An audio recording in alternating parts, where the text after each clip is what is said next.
पाकिस्तान के साथ टेंशन के बीच भारत ने 7 मई को कई राज्यों में युद्ध की सिक्योरिटी मॉक ड्रिल करने का आदेश दिया है, ताकि जंग की नौबत आए तो लोगों की सुरक्षा की जा सके। साथ ही साथ लोगों को भी सिखाया जाए कि अगर जंग होगी तो उनको कैसे बचना है। लेकिन सबसे बड़ा सवाल यह है कि किन राज्यों और शहरों को इसमें शामिल होने के लिए कहा गया है। 7 मई को किन राज्यों में बजेगा युद्ध का सायरन, आदेश में कौन कौन सी बातें हैं, आपको इस वीडियो में पूरी जानकारी देते हैं। तो आपको बता दें, केंद्र सरकार की तरफ से साफ निर्देश दिए गए हैं कि ये मॉक ड्रिल पूरे भारत में होगी, यानी भारत के सभी 28 राज्यों और 8 केंद्र शासित प्रदेशों में की जाएगी। इन सभी प्रदेशों में मॉक ड्रिल के लिए कुल 259 शहरों को सिलेक्ट किया गया है। इन शहरों को 3 कैटेगरी में बांटा गया है। तो आपको बता दें, आदेश में साफ लिखा गया है कि हवाई हमले की चेतावनी वाले सायरनों को बजाया जाएगा। ये जांचा जाएगा कि वो ठीक से काम कर रहे हैं या नहीं। लोगों को उसके बारे में भी बताया जाएगा। तो कल आपको सायरन की आवाज सुनाई दे सकती है। इसके अलावा नागरिकों और छात्रों को इसके बारे में ट्रेन किया जाए। इमरजेंसी कंडीशन में खुद का बचाव कैसे करें, इसके लिए उन्हें तकनीकी तौर पर भी ट्रेन किया जाएगा।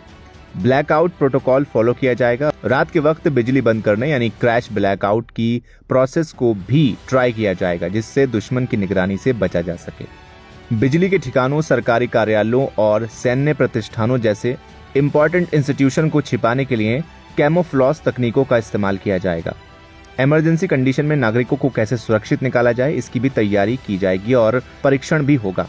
इंडियन एयरफोर्स की तरफ से हॉटलाइन पर और रेडियो पर मिल रहे संदेशों को भी सुना जाएगा। आपको बता दें कि इस मॉक ड्रिल का मकसद हवाई हमलों या फिर किसी इमरजेंसी कंडीशन में खुद को बचाने के लिए जागरूक करना है। मॉक ड्रिल के बारे में बात करें तो मॉक ड्रिल एक प्री प्लान प्रैक्टिस है जिसमें खतरे या इमरजेंसी की कंडीशन से बचने के लिए प्रैक्टिस की जाती है। इस प्रैक्टिस को करने पर यह अंदाजा लगाया जाता है कि लड़ाई, हमले या युद्ध के वक्त लोग कैसे रिएक्शन देंगे और उन्हें किस तरह बचाया जा सकता है।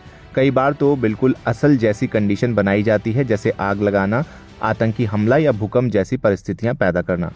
दोनों देशों के बीच बन रहे युद्ध के आसार ये बता रहे हैं कि किसी भी वक्त इमरजेंसी कंडीशन सामने आ सकती है। इसके लिए पहले से ही सतर्क रहना बहुत जरूरी है।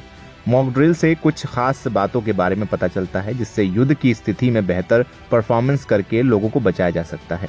भारत में इससे पहले भारत पाकिस्तान के 1971 के युद्ध के वक्त मॉक ड्रिलिंग की गई थी। अब 54 साल बाद फिर पाकिस्तान के साथ बने युद्ध जैसे हालातों को मद्देनजर रखते हुए सरकार ने मॉक ड्रिलिंग के आदेश दिए हैं। हालांकि कुछ लोगों का इस बीच ये भी सवाल है कि क्या कल छुट्टी होगी। आपको बता दें, इस तरीके की बात अभी तक सामने नहीं आई है। कल का दिन भी बाकी दिनों की तरह सामान्य ही होगा।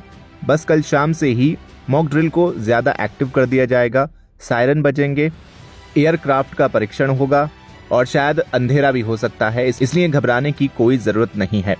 तो चलिए आपको अब वो लिस्ट दिखाते हैं जहां जहां ये मॉक ड्रिल होनी है।